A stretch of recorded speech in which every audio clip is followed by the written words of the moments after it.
Tenggelamnya Kapal Van der Wijk adalah novel yang ditulis oleh Haji Abdul Malik Karim Amrullah atau yang lebih dikenal dengan nama Hamka. Novel ini diterbitkan pada tahun 1939 di Jakarta. Novel ini mengisahkan persoalan adat yang berlaku di Minangkabau dan perbedaan latar belakang sosial yang menghalangi hubungan kita pada kekasih hingga berakhir dengan kematian. Perdebatan mengenai harta warisan antara Pendekar Sultan dengan mamaknya Datuk Mentari berujung pada kematian. Pendekar Sultan diasingkan ke Banting Putih ke Cilacap selama 12 tahun karena membunuh mamanya. Setelah bebas, Pendekar Sultan memilih untuk menetap di Makassar dan menikah dengan Daeng Habibah. Akan tetapi setelah memperoleh seorang anak bernama Zainuddin, Daeng Habibah meninggal dan tak lama setelah itu Zainuddin menjadi yatim piatu. Ketika beranjak remaja, Zainuddin meminta izin kepada pengasuhnya, Mak Balse, untuk berangkat ke Minangkabau. Ia telah lama ingin menjumpai tanah asalnya, ayahnya di Batipu. Namun, kedatangan Zainuddin tidak mendapatkan sambutan baik di tengah-tengah masyarakat. Yang menarik struktur kekerabatan dari ibu. Ia dianggap tidak memiliki pertalian darah lagi dengan keluarganya di Minangkabau. Karena meskipun berasal dari Minang, ibunya berasal dari Bugis. Akibatnya, ia merasa terasing dan melalui surat-surat ia berkerap mencurahkan kesedihannya kepada Hayati, perempuan keturunan bangsawan Minang yang prihatin terhadapnya. Singkat cerita, Zainuddin dan Hayati sama-sama mulai jatuh cinta. Zainuddin memutuskan pindah ke Padang Panjang karena Mama Hayati memintanya untuk keluar dari Batipu. Sebelum berpisah, Hayati sempat berjanji kepada Zainuddin untuk selalu setia. Sewaktu Hayati berkunjung kepada Panjang karena hendak menjumpai Zainuddin, Hayati menginap di rumah sahabatnya Khadijah.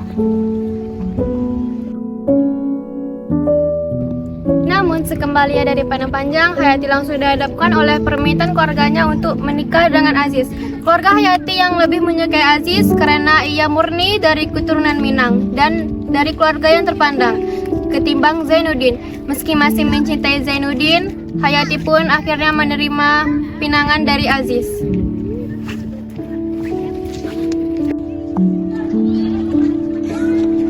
Mengetahui Hayati telah menikah dan mengkhianati janjinya, Zainuddin yang sempat berputus asa pergi ke Jawa bersama temannya Muluk, tinggal pertama kali di Batavia sebelum akhirnya pindah ke Surabaya. Di perantauan, Zainuddin menjadi penulis yang terkenal pada saat yang sama. Aziz juga pindah ke Surabaya bersama Hayati karena alasan pekerjaan, tetapi rumah tangga mereka akhirnya menjadi berantakan. Siapa sangka ternyata Aziz merupakan pemuda yang mabuk-mabukan, suka berjudi, dan main perempuan.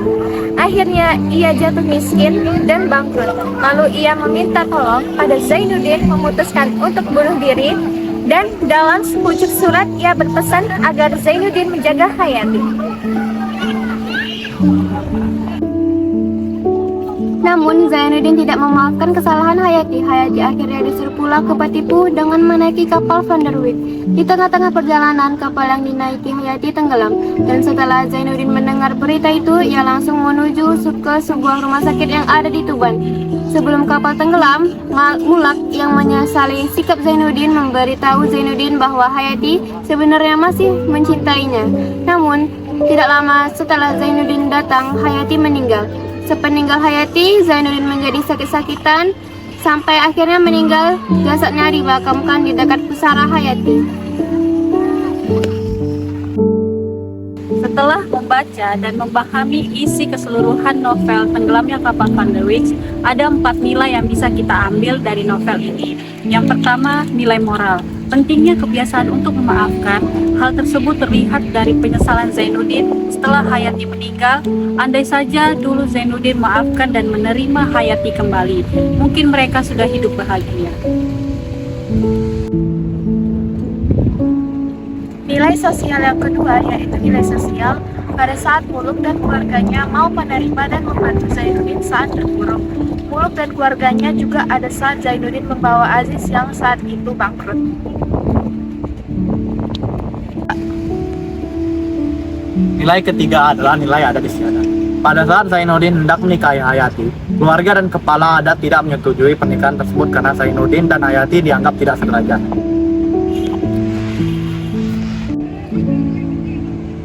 Dan yang terakhir yaitu nilai agama. Saifuddin merupakan pemuda yang taat beribadah, bahkan ia tidak suka melihat Hayati mengenakan pakaian terbuka saat bertemu di padang panjang. Kami dari kelompok 6 mengucapkan terima kasih kepada Pak Hamzah dan teman-teman yang telah menyaksikan video kami. Semoga nilai-nilai baik yang terkandung dalam novel ini bisa kita realisasikan dalam kehidupan nyata. Sekian dari kelompok kami. Wassalamualaikum warahmatullahi wabarakatuh.